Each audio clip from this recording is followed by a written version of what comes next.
학습할 내용은 컴퓨터 시스템 관리라는 영역인데요. 자, 컴퓨터 시스템 관리는 굉장히 큰 폭으로 큰 분류라고 볼 수 있어요. 그래서 이 컴퓨터 시스템 관리에는 굉장히 많은 내용이 들어있습니다. 그래서 컴퓨터의 개념부터 시작을 해서 하드웨어, 소프트웨어 이렇게 전반적으로 살펴보도록 하겠습니다. 자, 일단 컴퓨터의 개념 및 원리를 볼게요. 자, 컴퓨터를 모르는 사람은 없습니다. 컴퓨터를 지금 사용하고 있는데, 자, 컴퓨터는 이렇게 정의를 내려볼게요. 컴퓨터는 자료를 입력받아 처리하여 정보를 출력하는 장치다. 자, 자료는 그냥 내가 문서를 만들기 위해서 자료 수집을 하는 거예요. 뭐 자료 그냥 일반 뭐 글자일 수도 있고 그림일 수도 있고 그래서 그런 자료를 처리하는 거죠. 컴퓨터로 처리하는 거죠. 영어로 프로세스는 컴퓨터, 뭐 CPU 처리한다 이렇게 해석할 거고요. 문서를 만들어 프로그램으로 예쁘게 뭐 문서표를 만들고 차트를 만들고 하겠죠. 그걸 출력한다면 정보가 되는 거죠.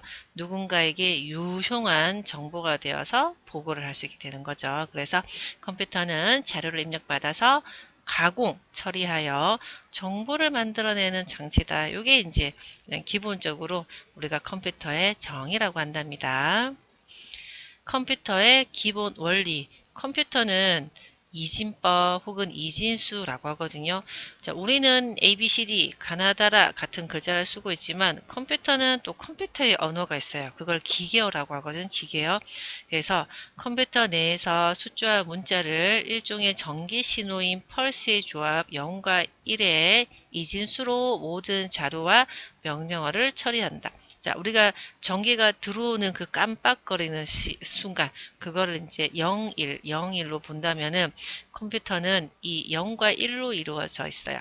기계어로 모든 자료를 처리하는 거고, 그걸 변환해서 우리는 이렇게 모니터에 글자로 보여주는 거고, 컴퓨터는 그 컴퓨터 내부에서는 전부 다 01, 01, 01, 01로 이루어져 있다고 보시면 됩니다. 0과 1, 이진수, 이진법이 기본 원리가 되고요. 컴퓨터의 특징. 자, 내가 컴퓨터를 사용한다 생각해 보세요.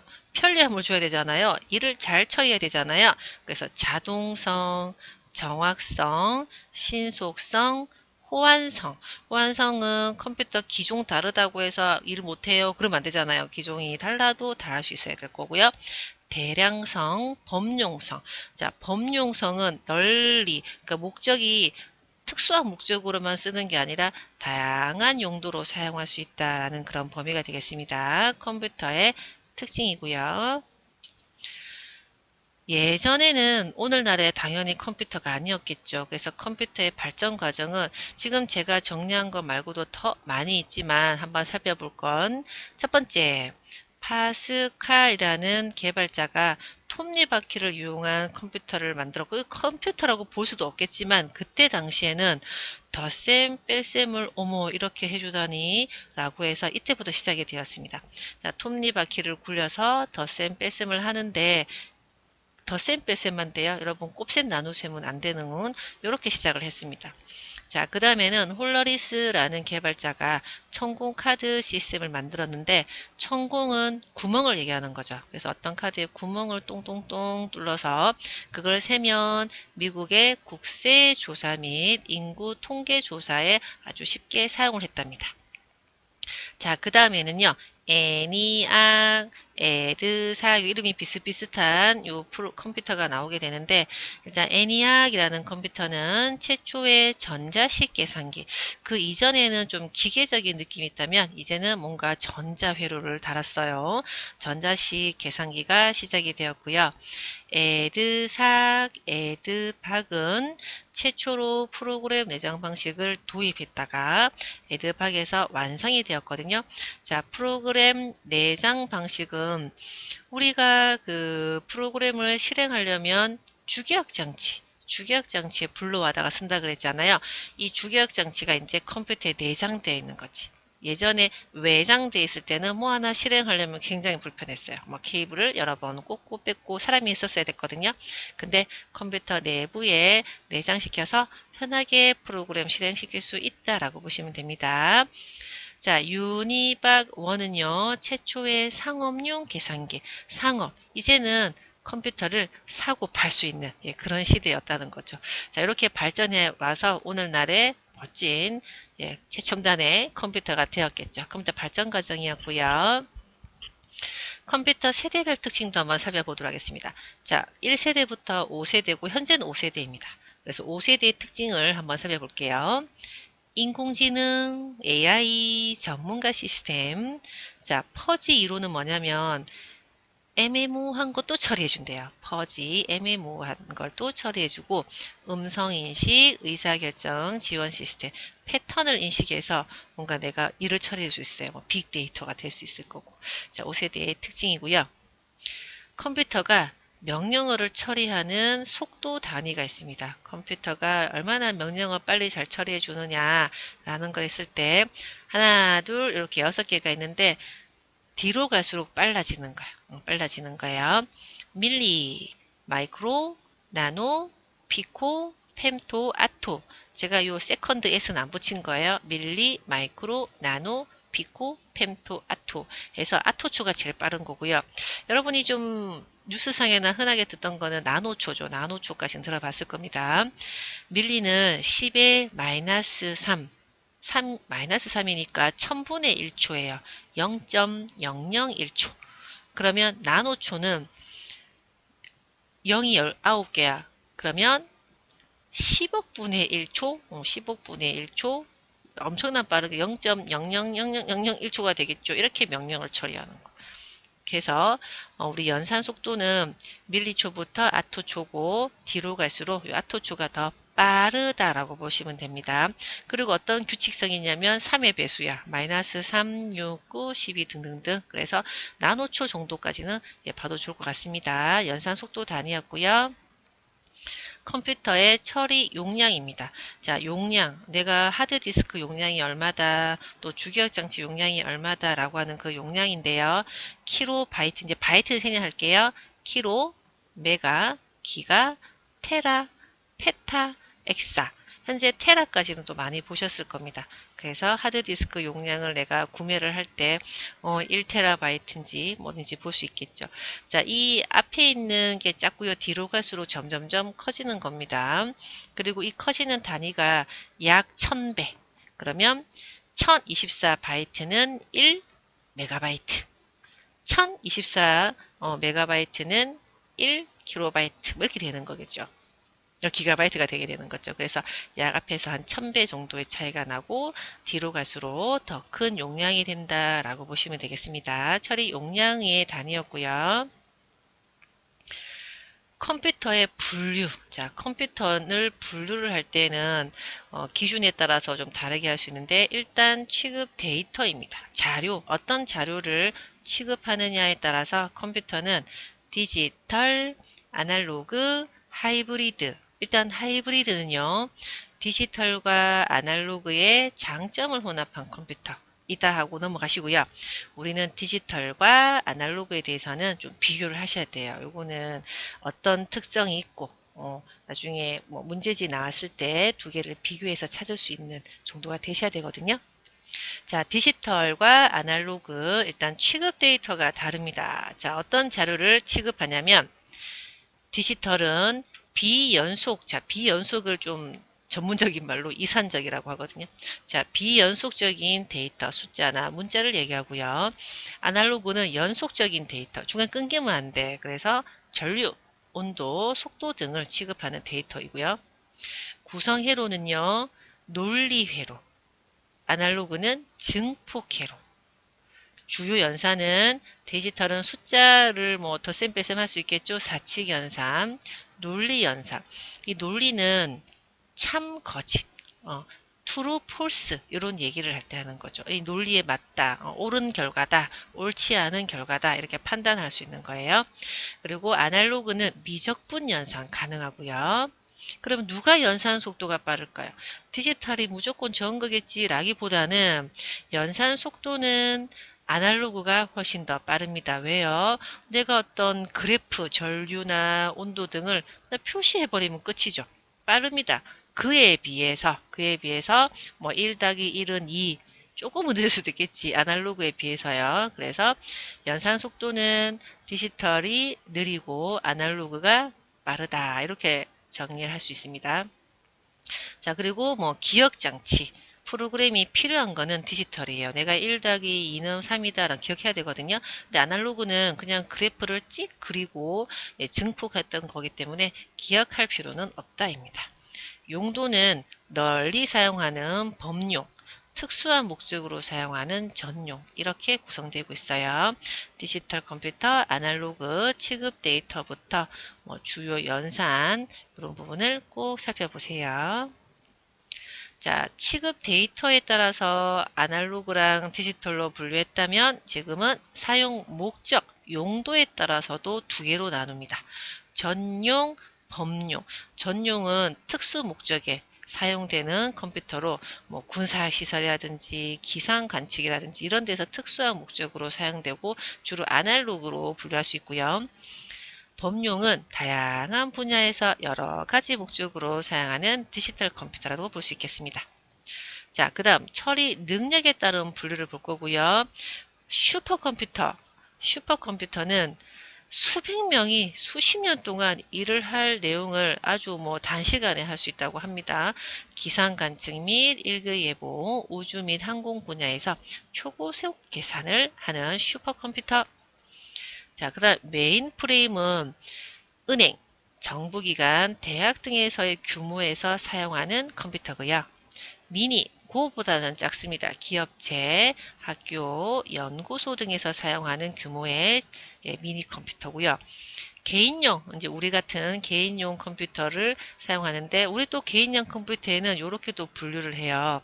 데스크탑, 책상 위에 올려놓는다 해서 우리 데스크탑이라 하고요.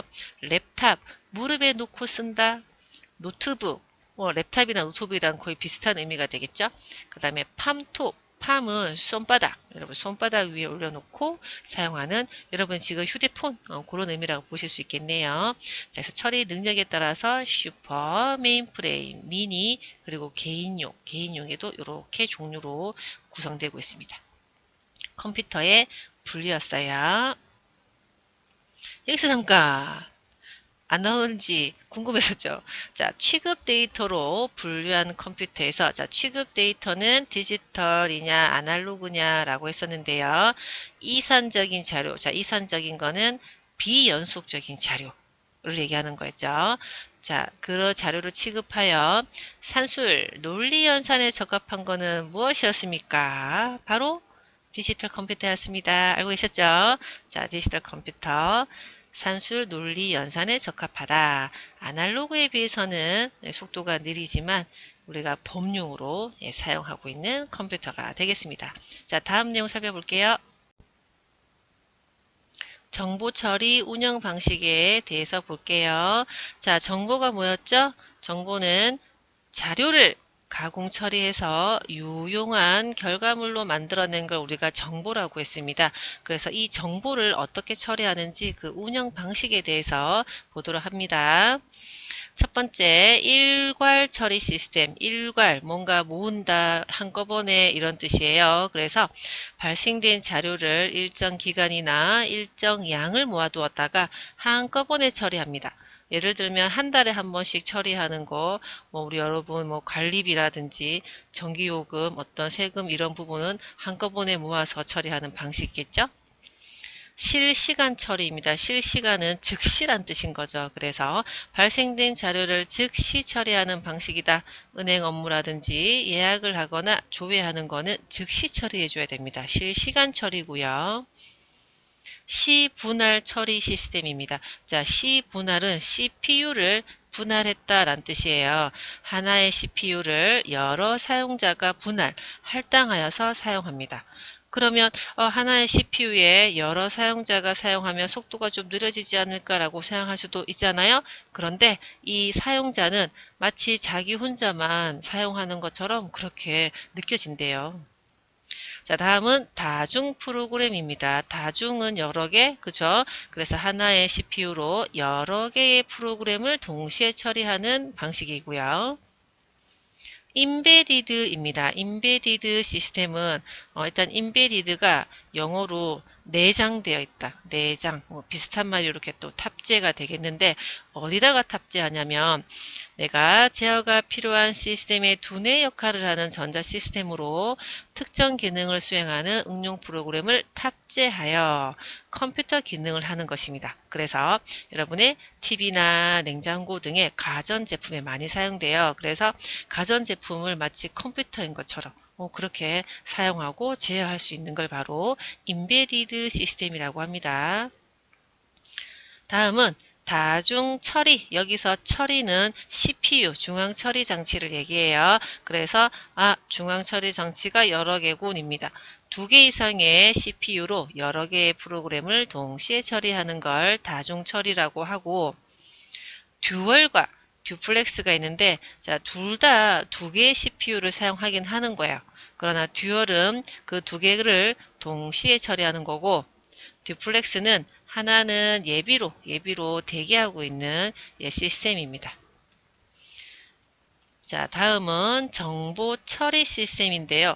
앞전에는 정보 처리 방식이고 이거는 왜 또 정보 처리 시스템인가요? 하면 여기는 네트워크로 구분을 좀 하겠습니다. 네트워크 운영 방식, 네트워크 운영 방식 바로 통신망, 인터넷 통신망으로 연결되어 있는 네트워크 운영 방식에 대해서 볼 텐데 세 가지가 있네요. 세 가지. 자, 첫 번째, 중앙 집중 처리. 뭔가가 중앙에 다 모여 있는 거죠. 중앙에서 다 통제도 하고 중앙에서 자료도 모아야 돼. 자, 그래서 여러 지역에서 발생한 자료를 중앙에 있는 컴퓨터로 집중시켜서 처리합니다. 그러면 중앙 컴퓨터가 봤을 때는 일이 좀 수월하겠죠. 다 모든 내용이 나에게 중앙에 오니까. 그러나 문제가 시스템의 과부하와 혹은 중앙 컴퓨터에 장애가 발생하면 이 시스템 전체가 마비된다는 거, 이게 단점입니다. 다음은 분산 처리. 분산되어 있다고. 자, 각 지역별로 발생된 자료를 분산 처리하는 방식.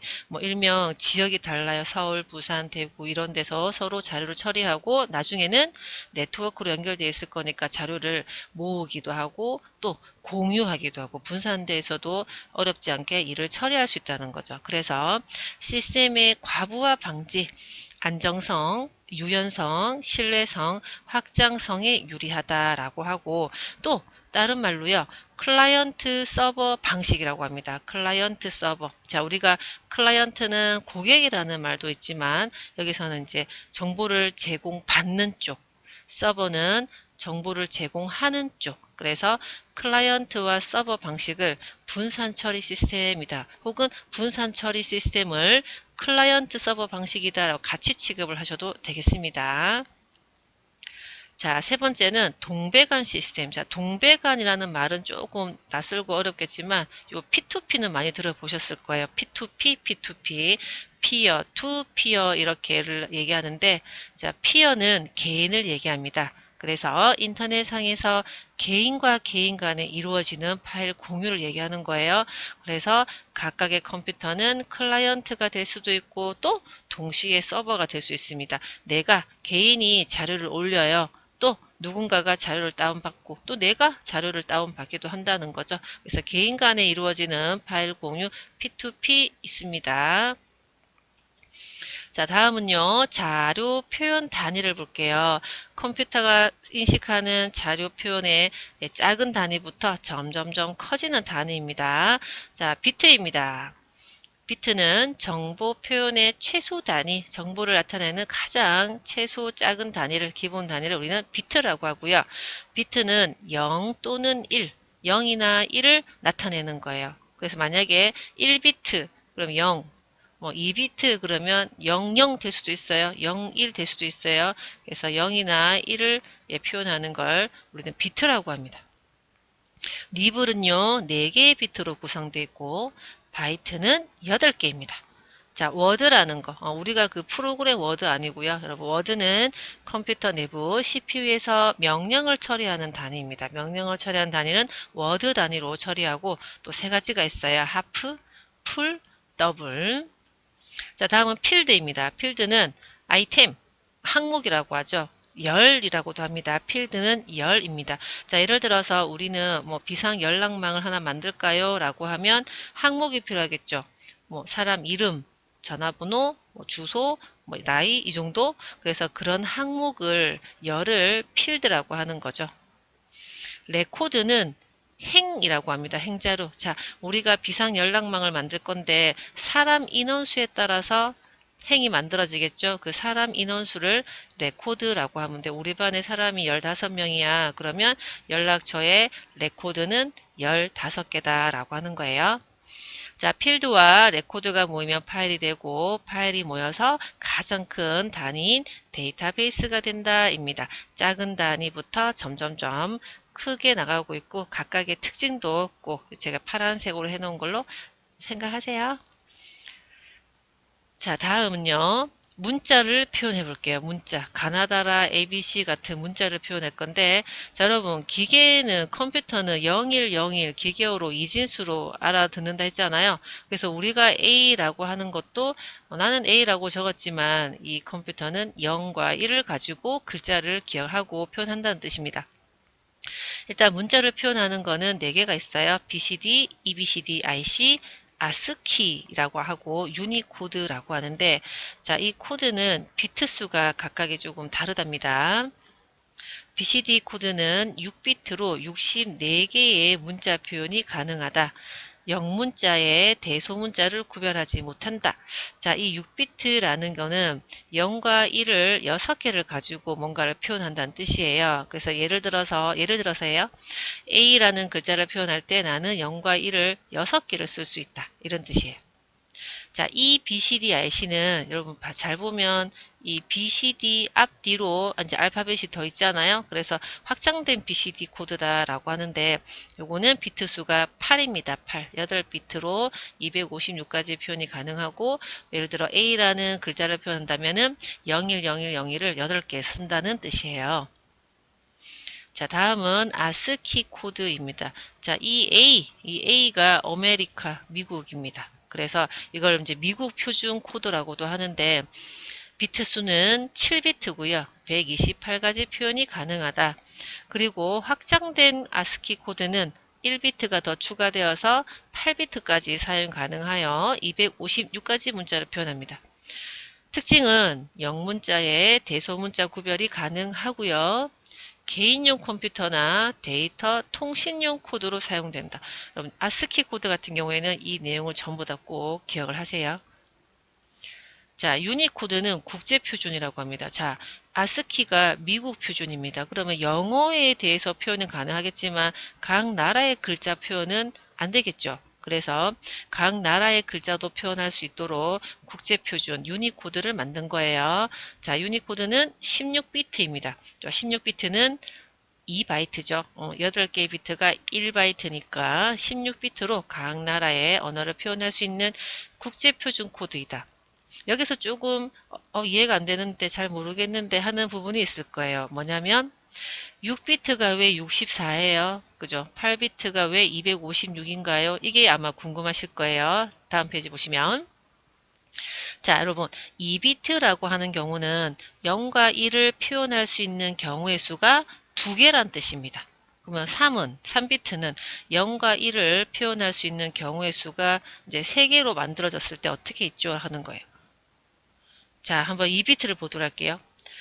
0과 1을 가지고 2개를 가지고 표현할 수 있는 범위를 보시면 00, 01, 10, 11 이렇게 총 4개 나옵니다. 그러면 3비트 같은 경우에는 0과 1을 세 자리를 써가지고 표현할 수 있는 경우의 수를 쭉 000부터 해서 111까지 보면 8개가 나오거든요. 여기까지는 셀 수 있다고 칩시다. 근데 6비트는 언제 다 셉니까? 0이 6개고 마지막 1이 6개 될 때까지는 세는 것 자체도 굉장히 힘듭니다. 그래서 이런 공식이 생기겠죠? 2비트는 2의 제곱, 그래서 2는 4, 4개가 맞아요.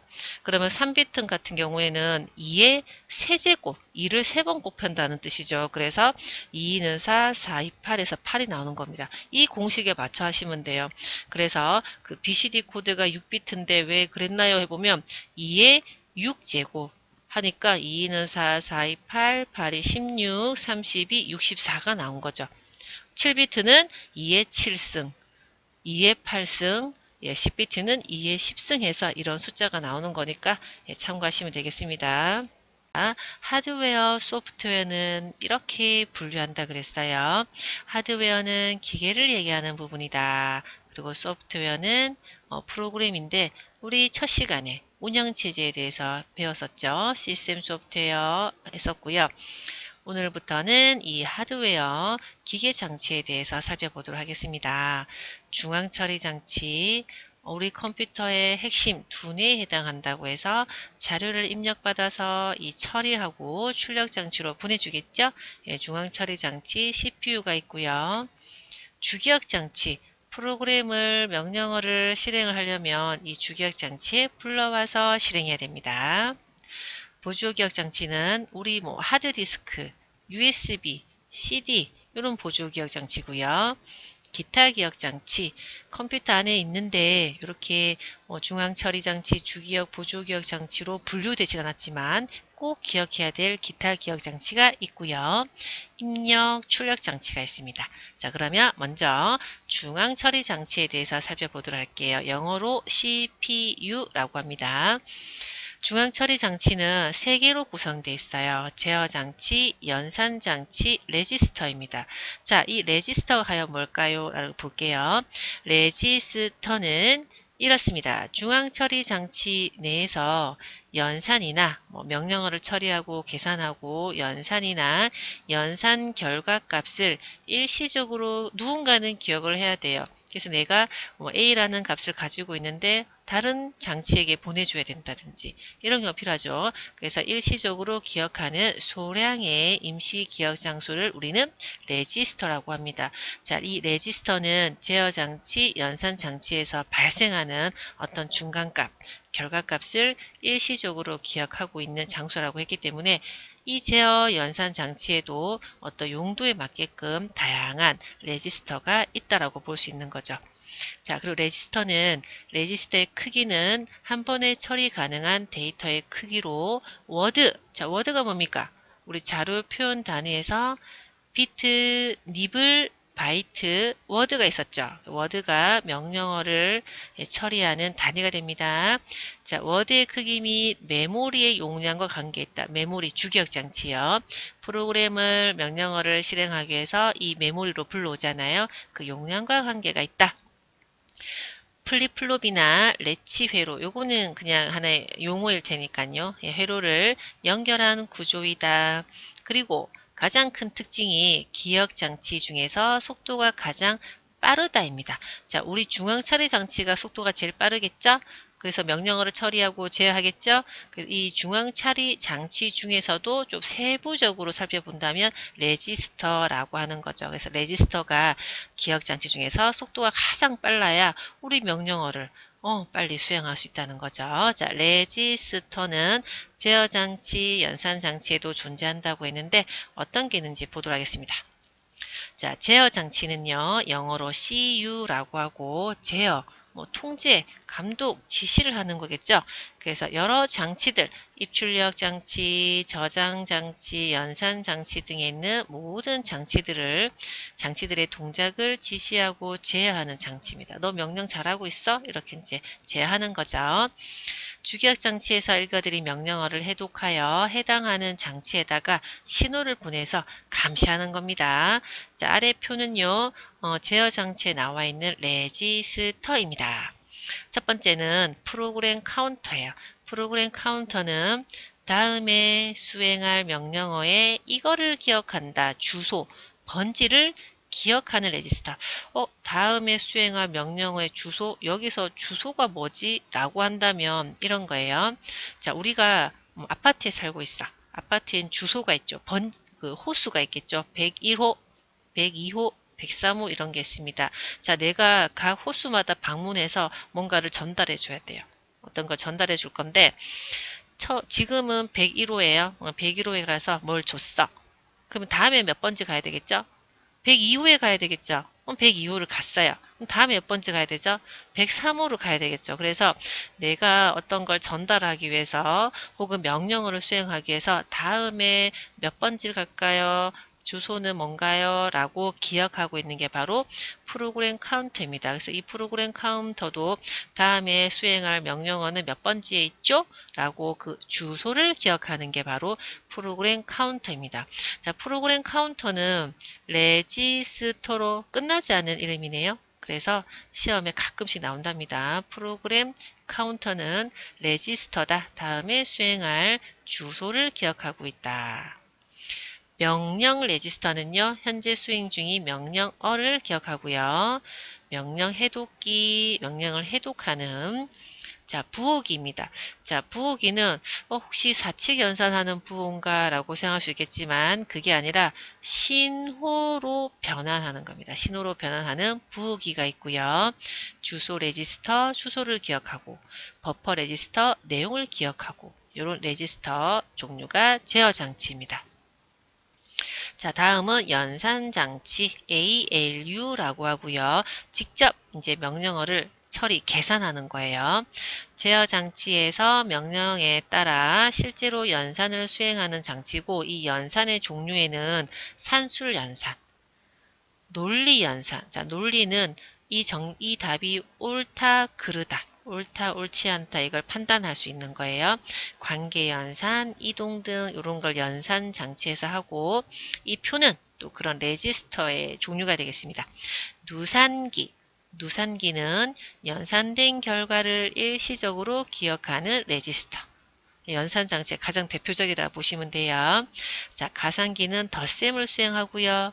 보수기는 바로 뺄셈을 수행하는 겁니다. 뺄셈을 수행하는 보수기. 데이터 레지스터, 연산에 사용되는 데이터를 기억하고요. 상태 레지스터, CPU의 상태 정보를 저장하고 있고요. 인덱스, 좀 어렵습니다. 인덱스, 주소 변경을 위해서 사용되는 레지스터. 그래서 연산 장치는 요 위에 3개 정도 기억하면 어떨까 싶네요. 자, 중앙 처리 장치에는 3가지 제어, 연산, 레지스터, 그리고 각각의 역할에 맞는 레지스터의 종류를 살펴보았습니다.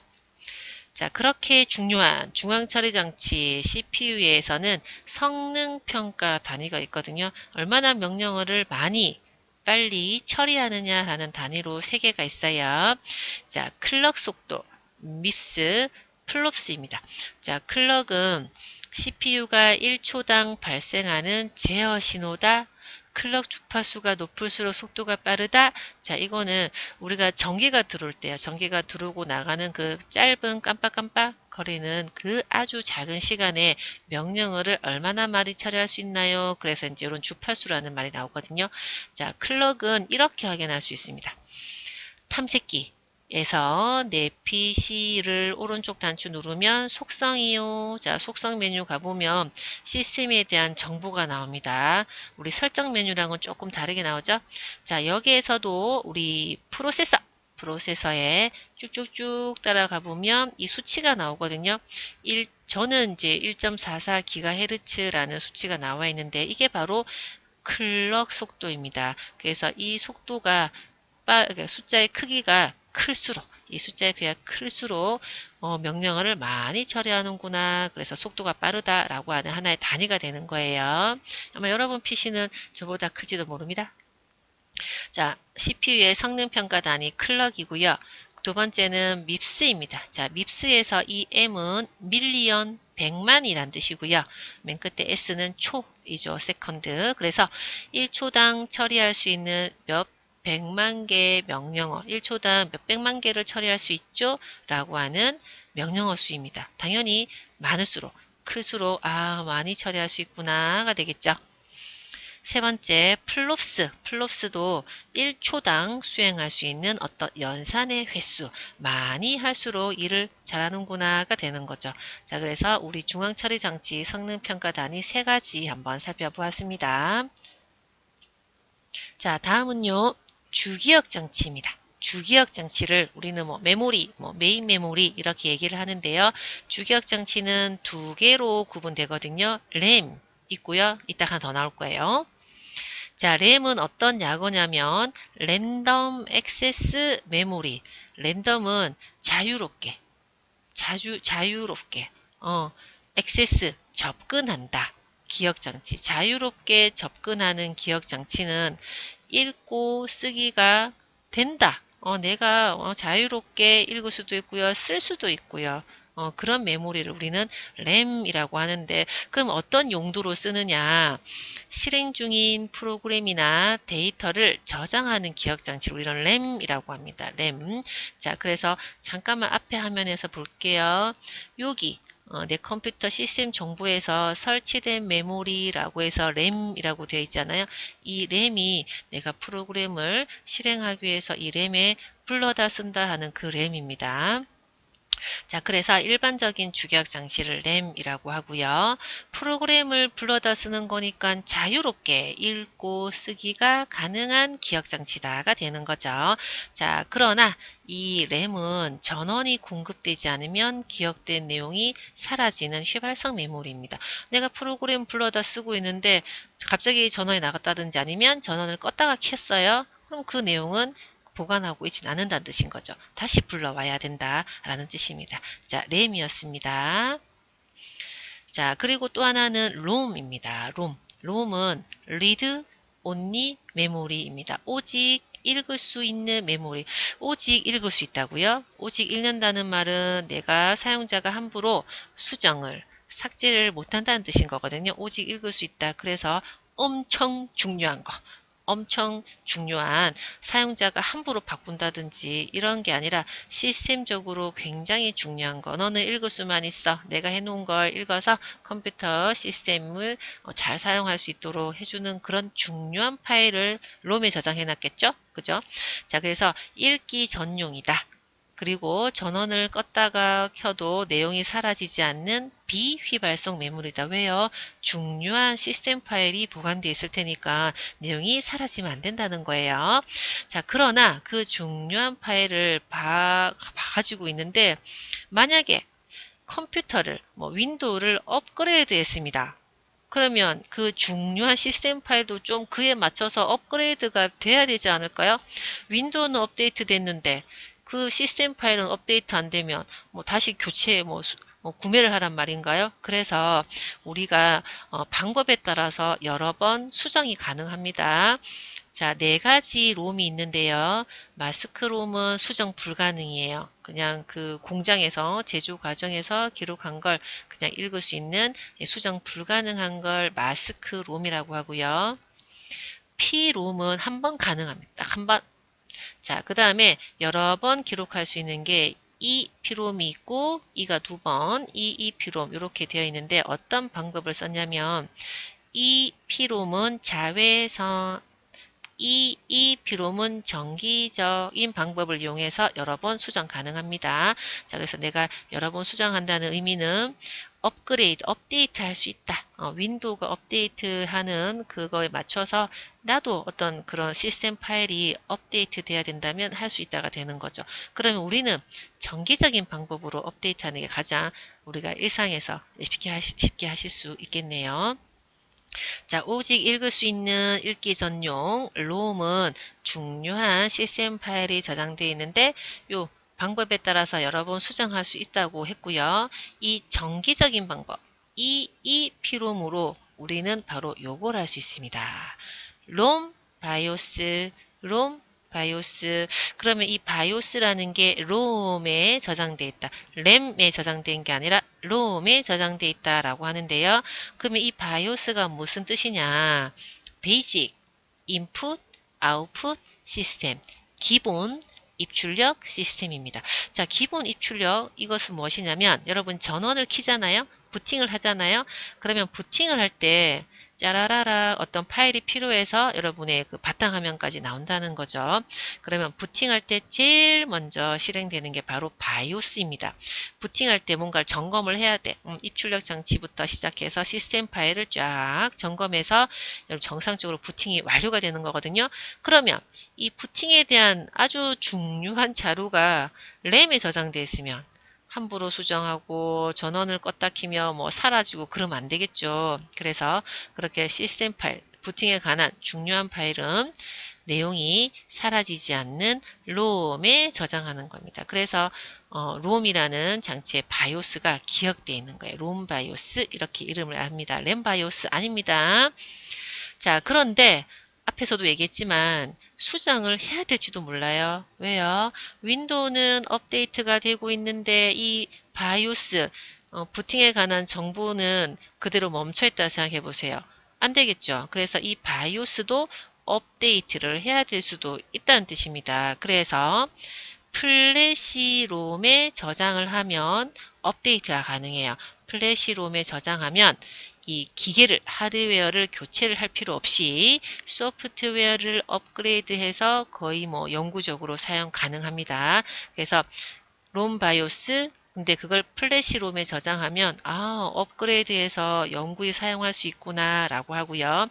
요 용어를 또 펌웨어라는 용어를 씁니다. 펌웨어, 하드웨어, 소프트웨어, 펌웨어 어떻게 다르죠? 자, 펌웨어는 하드웨어와 소프트웨어의 중간적인 성격을 가진다. 기계, 프로그램, 기계인드, 프로그램인드, 중간적인 성격을 가진다고요? 자, 일반적으로 하드웨어는 교체를 해야 되죠. 뭐 고장이 났다든지 새로운 뭐 하드웨어가 나오면 교체를 해야 할 텐데 교체를 하지 않습니다.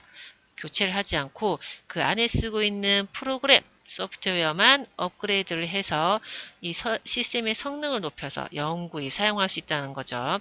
그래서 펌웨어는 하드웨어와 소프트웨어 성격을 다 가지고 있는데 교체하지 않고 프로그램을 업그레이드해서 영원히, 뭐 영구하니까 반영구적으로 사용할 수 있다. 그래서 이 업그레이드, 수정을 어떻게 하나요? 했더니 EEP롬, 바로 정기적인 방법으로 사용할 수 있다가 되는 거죠. 그러면 EEP롬, 정기적인 방법을 이용한 EEP롬은 이렇게 펌웨어의 또 일종이라고 볼 수도 있겠습니다. 자, 롬이었고요.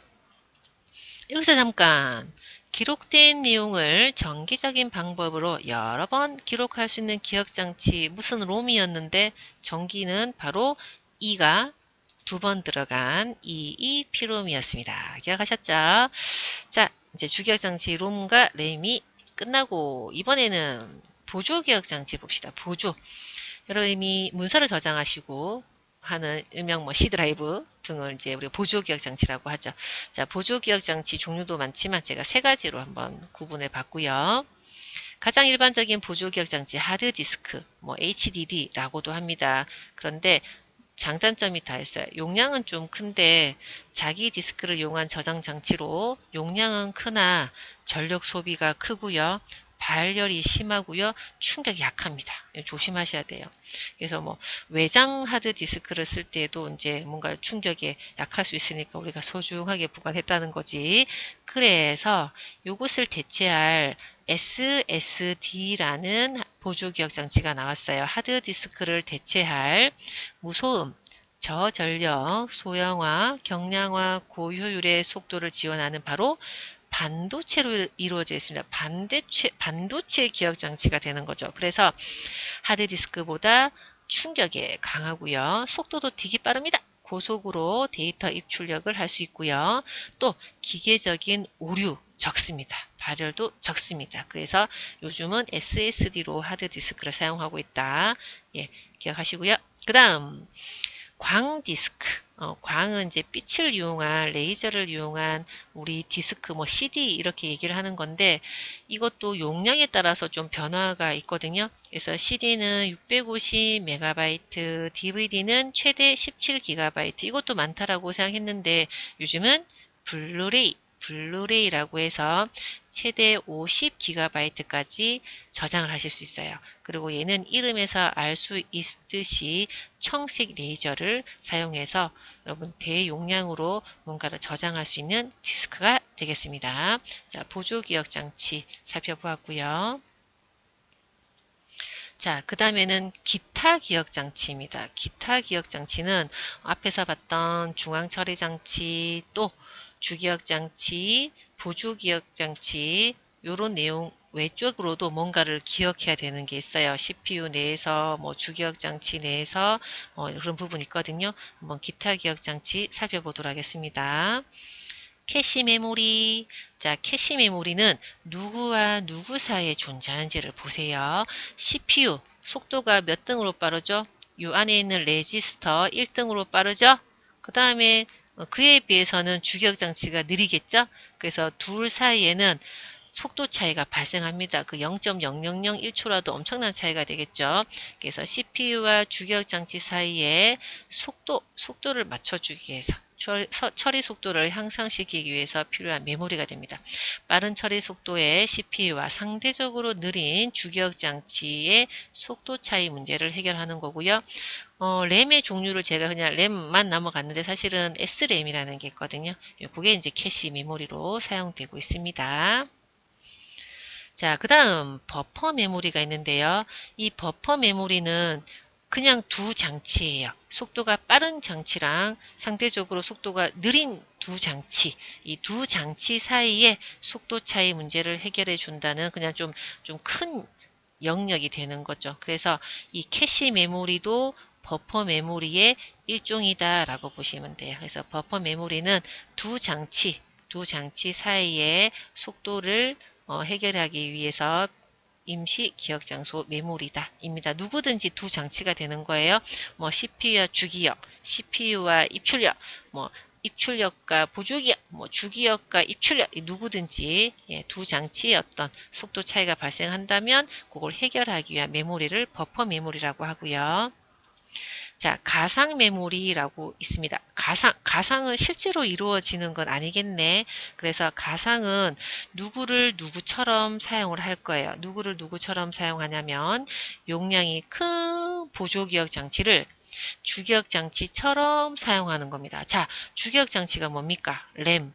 프로그램을 실행하기 위한 메모리겠죠? 근데 용량이 좀 작아. 그럴 경우에 주기억 장치보다 더 큰 프로그램을 실행할 경우에는 여러분이 가상 메모리라는 걸 설정해 가지고 보조기억 장치 일부를 사용하실 수가 있어요. 그래서 요것도 우리가 시스템 속성 메뉴에 가보시면 가상 메모리가 조금 설정이 되어 있거든요. 그런 걸 확인할 수가 있겠습니다. 자, 다음은 플래시 메모리입니다. 자, 플래시 메모리는 아까 바이오스 얘기하면서 플래시 롬이라는 얘기를 했었잖아요. 그죠? 그래서 이 EEPROM을 이용하여 정기적인 방법을 이용하여 만든 비휘발성인 메모리이다. 그래서 여러 번 읽고 쓰기가 가능하다라는 겁니다. 자, 플래시 메모리는 여러분의 쓰고 있는 스마트 기기요. MP3, 디지털 카메라, 휴대폰 등등의 디지털 기기에 사용하고 있습니다. 그래서 읽고 쓰기가 여러 번 가능하다. 여러분 카메라, 뭐 휴대폰 생각해 보세요.